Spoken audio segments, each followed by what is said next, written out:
این قابلیت گذاشته که میتونی همسفر سوار کنی، یعنی 2 تا مسافر سوار کنی پول بیشتری گیره من میاد. آقا شما کجا میری؟ مردی من میرم لایجان. آقا شما کجا میری؟ من میرم کرمانشاه. خالم گاید.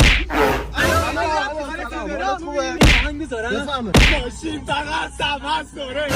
خیلی قشنگه. آقا سلام. یاختی سان قربان شما.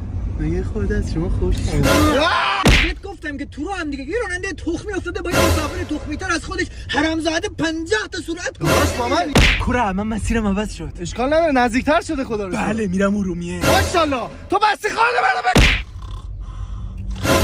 ای عینکم. آقا تا کی میمونید اونجا؟ امشب مونم سحر جدازی انده گاردا. داداش تو چه وی پی ان عوض میشه؟